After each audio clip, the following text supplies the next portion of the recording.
Halo, saya Risa, mantan gembel internasional yang katanya inang-inang internasional, padahal travel consultant. Oke, ini aku lagi gemes gitu karena dapat email dari temen, WhatsApp dari temen di circle komunitas gitu ya. Kenapa gemes? Karena lagi dan lagi ada yang curhat kena semacam penipuan. Seperti apa kasusnya? Sebelum saya ceritakan kasusnya, saya spill dulu ya backgroundnya. Sebenarnya beliau ini adalah orang yang bisa dikatakan sudah aman secara finansial. Kenapa? Beliau tinggal di lingkungan yang cukup elit, dengan rumah yang cukup besar, ya sekitar 200 meteran lah ya, 200 meter lebih, 2 lantai. Ada toko semacam Indomaret atau Alfa seperti itu. Jadi kalau hanya untuk sekedar pensiun atau kehidupan sehari-hari, bisa lah dapat dari tokonya. Anak-anak juga sudah mulai besar, udah ada yang bekerja, dan mungkin ada yang masih sekolah tapi sudah hampir selesai gitu. Jadi untuk dia dan keluarga seharusnya kondisinya itu sudah baik-baik saja. Hingga bertemulah dengan seseorang yang punya skill speak nabi at fun gitu loh levelnya. Speak nabi itu apa?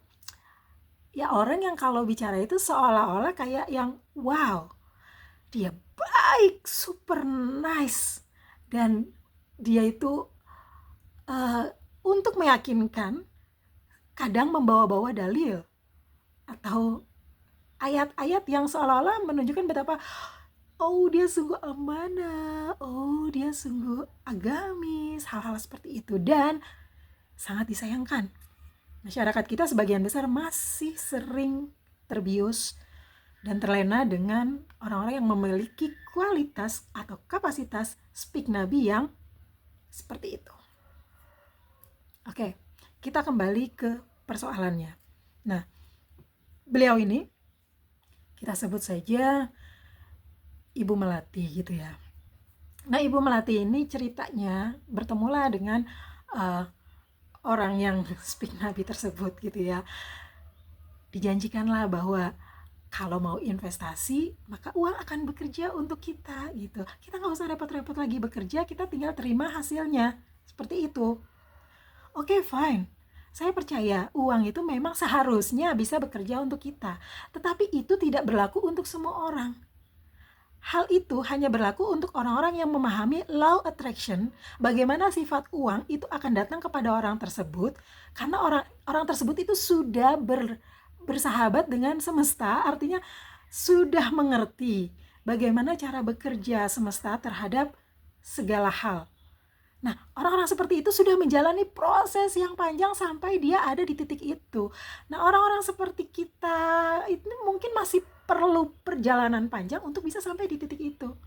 Oke, itu akan dibahas oleh banyak orang yang lebih ngerti tentang law of attraction daripada saya ya, tapi kira-kira seperti itulah ya, karena saya nggak begitu paham juga detailnya.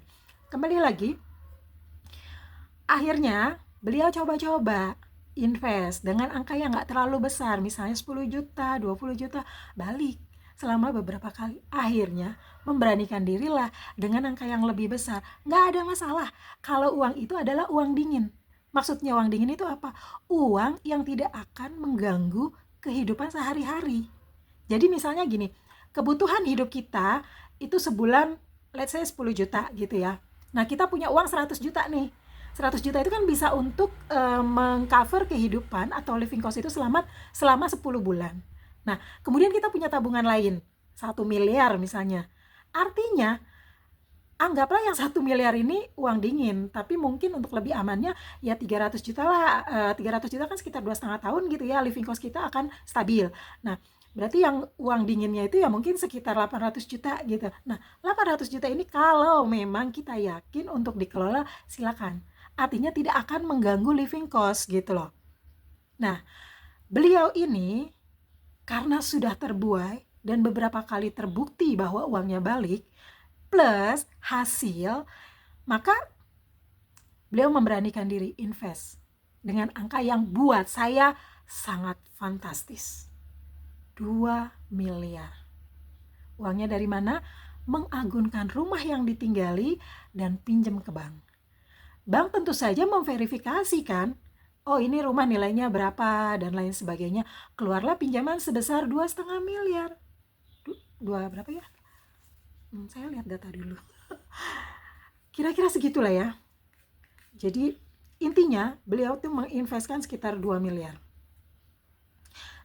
Oke, rumahnya itu dinilai harga pasarnya itu 3,2 M. Kemudian nilai likuidasinya adalah 2 miliar 237 juta. Jadi yang dipinjam itu kan sekitar 2 M. Disetorin dengan harapan dia bisa mendapatkan passive income gitu ya untuk kehidupan dia. Ternyata saudara-saudara, seperti yang sudah kita duga, orang tersebut menghilang dong. Sulapan, hilang dengan 2 miliar. Ganti identitas dan lain sebagainya, tidak bisa ditemui. Beliau, si ibu melati ini, cuma bisa gigit jari. Awal-awal dengan tokonya, dengan gaji suaminya, dengan juga income-nya beliau sendiri, karena dulu dia cukup punya pekerjaan yang baik ya, dia mencicil, tapi hanya bertahan selama sekian bulan, gak kuat lagi, sampai tokonya itu kosong, gak ada isinya, sehingga tidak berputar, bisnisnya mandek. Kemudian beliau menempuh cara yang lebih ekstrim lagi, mengambil KTA dan lain sebagainya untuk membayar hutang, berhutang untuk membayar hutang, berhutang untuk membayar hutang. Saya tahu ini bukan situasi yang nyaman ya, bagi orang yang pernah terlilit hutang. Saya juga punya pengalaman seperti itu. Maksudnya kita berhutang kemudian sulit membayar, itu adalah sesuatu yang mungkin kebanyakan orang pernah mengalaminya. Tetapi kasus Ibu Melati ini kalau buat seorang saya itu sangat-sangat besar. Menggulungnya itu luar biasa, starting dari 2 miliar. Dan dia tidak menikmati 2 miliarnya itu. Let's say nih ya, kita pinjam gitu ya ke bank 2 miliar, kemudian kita usaha bisnis sendiri, kemudian jatuh bangunnya kita mengalami prosesnya dan lain sebagainya, atau kasarnya kita buat hura-hura, artinya kita merasakan itu. Ini enggak, dapat uangnya disetorin dengan harapan dapat passive income, kemudian hilang. Sekarang beliau terjebak dan saat ini beliau sudah mendapat surat cinta dari bank untuk mengosongkan rumahnya karena mau segera dilelang. Beberapa hari lalu beliau minta tolong saya untuk menjualkan rumahnya, tapi saya sudah berusaha untuk mengirimkan informasi rumah tersebut ke beberapa teman yang mungkin, yang saya pikir mampu dan ada dana sekian, tapi mereka belum merespon karena itu kan bagaimanapun bukan angka yang kecil gitu, dan mereka juga perlu melihat seberapa urgent. Kalau mereka merasa itu nggak urgent, ya mungkin kita juga tidak bisa memaksa. Saya tanya, apakah ada orang yang menghubungi, karena saya langsung mencantumkan nomor telepon beliau untuk orang-orang yang saya kirimi informasi rumah dijual tersebut, agar langsung bisa menghubungi si Ibu Melati ini gitu loh.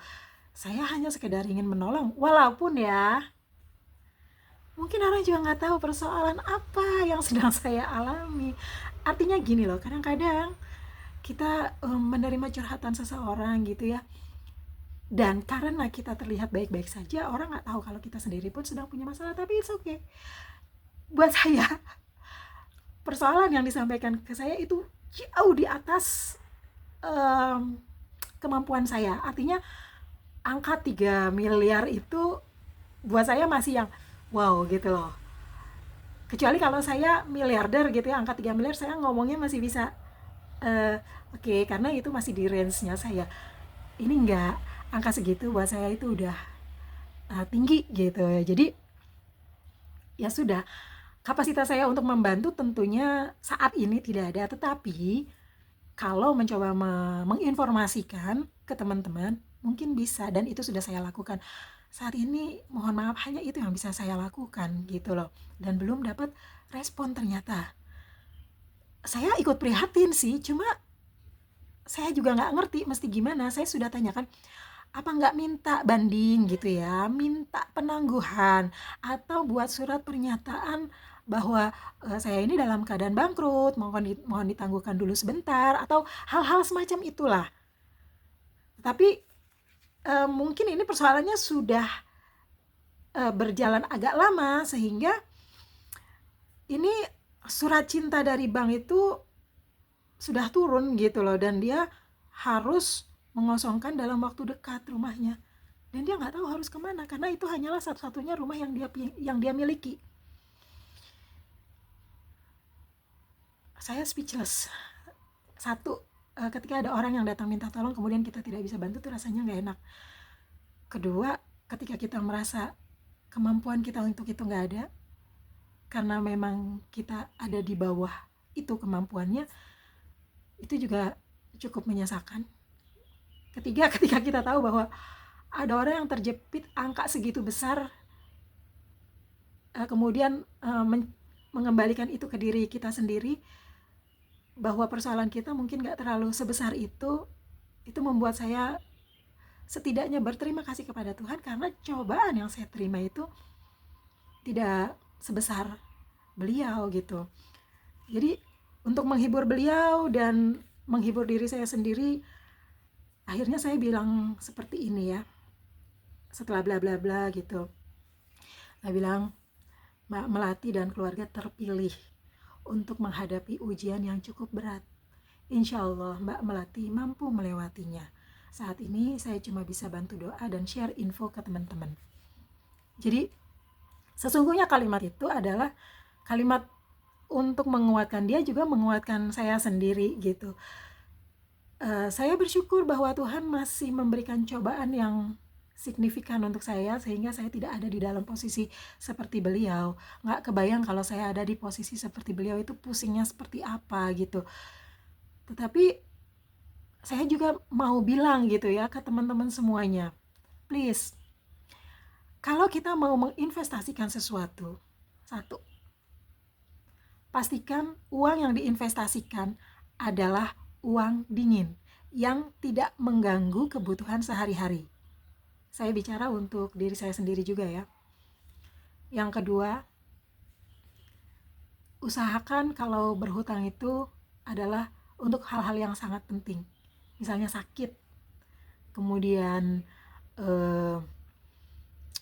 kita tidak bisa makan, atau anak-anak sekolah, biaya anak sekolah, hal-hal seperti itu, artinya yang akan mengganggu sesuatu yang berefek kepada kehidupan besarnya gitu ya.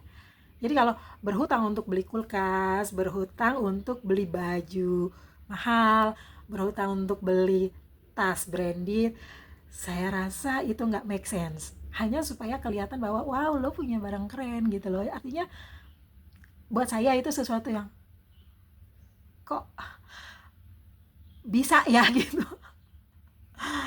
Tapi itu sih terserah mereka ya, karena itu kehidupan mereka gitu. Nah, yang ketiga, pastikan bahwa ketika kita berhutang, diniatkan dalam hati untuk membayar hutang tersebut, supaya Tuhan juga membantu kita untuk membayarnya.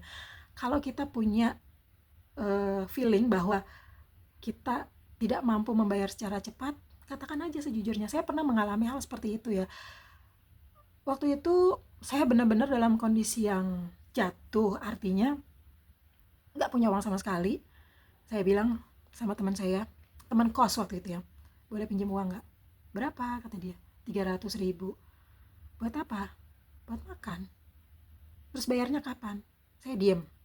Saya bilang, waktu itu sekitar tahun 2000-an lah ya, 2002 gitu lah. Sebenarnya angka 300.000 itu nggak besar, tetapi 300.000 buat orang yang nggak punya uang dan nggak bisa makan, itu akan jadi besar gitu ya. Saya bilang kayak gini, sorry, gue nggak tahu bayarnya kapan, serius.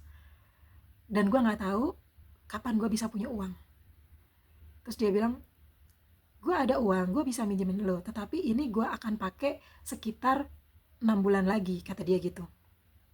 Karena saya nggak tahu bayarnya itu kapan, punya uangnya kapan, karena memang nggak ada ide gitu loh.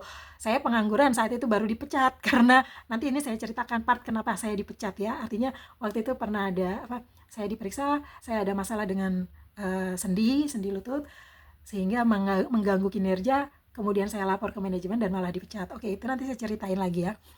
Nah, akhirnya dia bilang gini, kalau lo bisa balikin dalam waktu 6 bulan, gue kasih. Terus saya bilang gini, boleh nggak ini gue pinjem dulu, tapi gue nggak bisa janjiin memang kapan balikinnya, tapi mudah-mudahan dalam waktu 6 bulan itu atau kurang dari itu gue sudah bisa balikin uang lo gitu. Akhirnya setelah dia mempertimbangkan, dia kasih lah itu. Saya gunakan uang yang 300.000 untuk apa? Saya searching di mana saya bisa cari makanan murah.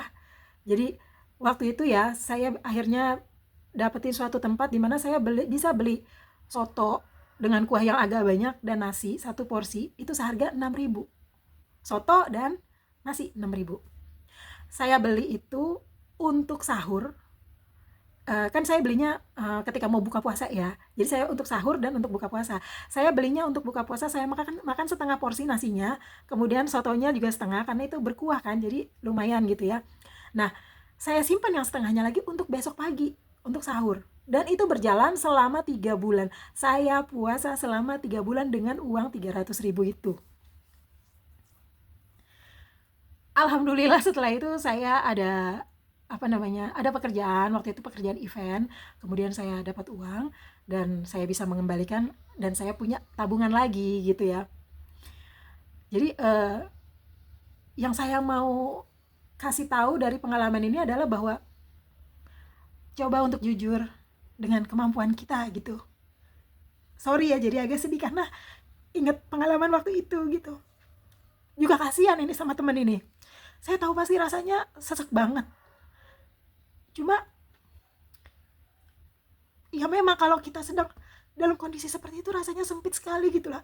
Apalagi kita berhutang karena kecelakaan. Saya anggap kasusnya Ibu Melati ini seperti kecelakaan. Dia berhutang bukan karena dia, tapi memang ada unsur yang memicu bahwa dia berhutang karena tergiur dengan janji-janji orang yang menawarkan investasi itu gitu ya. Tapi ada juga beberapa kasus di mana orang berhutang karena kecelakaan, artinya dia terjebak rentenir kah, apakah macam-macam. Jadi saya tahu beratnya. Saya juga pernah kedatangan teman yang datang mau bunuh diri tapi di rumah saya karena dia dikejar-kejar rentenir. Hutang 900.000 jadi 4 juta.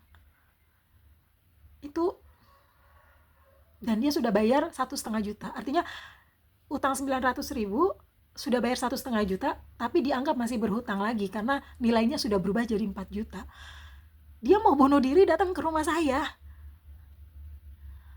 Dia tuh sampai sudah nggak bisa mikirin lagi bagaimana hidupnya. Jadi anaknya pun waktu itu digendong dan kayak pengen menabrakkan diri ke mobil atau seperti itu di tengah jalan kan. Itu luar biasa banget ya. Jadi untuk teman-teman di luar sana, mohon berhati-hati dan semoga kita semua terjaga dari hal-hal seperti itu. Oke, saya cuma mau curhat ini tapi saya kok jadi baper. Jadi mohon maaf kalau saya baper. Jadi kira-kira itu aja yang mau saya sharing. Thank you. Semoga bisa menjadi pembelajaran buat kita semua ya, terutama buat diri saya sendiri juga, agar kita bisa lebih berhati-hati terhadap janji-janji manis orang-orang yang punya speak Nabi level advance.